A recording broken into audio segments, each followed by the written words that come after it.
Hello, I'm Christina Scott. I'm CTO of News UK. Hi, my name's Johnny Hammond. I head up the Unilever Foundry. And my name is Caroline Wiertz. I'm a professor of marketing at Cass Business School and also the Associate Dean for Entrepreneurship. I didn't always want to be a leader. I just kind of fell into it. As you start moving through your career and you start managing people, you start seeing the impact you can have on the people who report to you, and the more I did it, the more I really enjoyed it and really enjoyed getting the most out of people. I feel like I've become a leader by accident, so to speak. I've really just kind of progressed through roles through Unilever and been fortunate enough to be moved around the organisation, and opportunities have presented themselves, and I guess I've naturally just thrown my hand up to grasp those opportunities.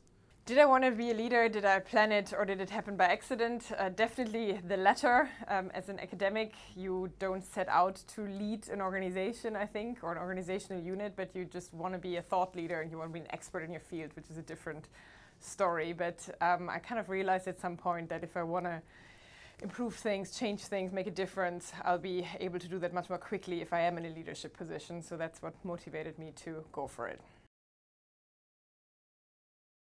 I think my personal leadership style is I tend to be very open, very approachable, and I also tend to work at quite a high level, so I surround myself by people who are really good at detail.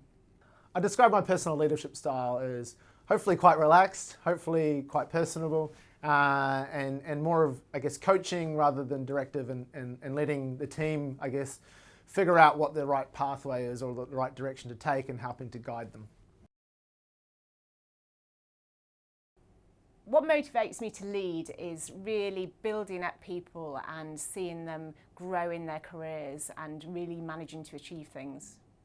So I'm often inspired and motivated to lead by the startups that we meet all the time, day in, day out. These are people that have left the corporate world and have gone off to start their own business. And I'm constantly inspired to say, how can we operate in a similar way or bring that sort of ethos or thinking and leadership back into Unilever.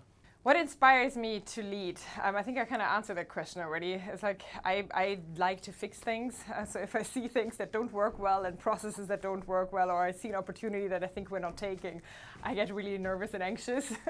and I think that's really what inspires me, that I kind of want to just go ahead and be able to do something about it. So I think I am entrepreneurially minded. And I just want to kind of get on with it. And again, in a leadership position, that is easier to do. I think the one piece of advice I'd give to people looking to step up in their career is actually it's often harder to think about something than actually do it. If you just make that step and have the confidence to do it, you'll find that things fall into place a lot more easily than you'd imagine. I'd say the biggest piece of advice I'd give to someone looking to step up their career is really about just taking a step forward. So taking one step forward is better than doing nothing at all. It might not work, but at least you know that it didn't work, and the validated learning you can get from that is fantastic.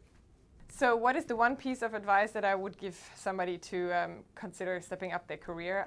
I think that would be to focus, have a good look honestly at your qualities and why you want to step up as a leader, and really do focus on your qualities, because I find that people very often focus on the things that they think they're not very good at.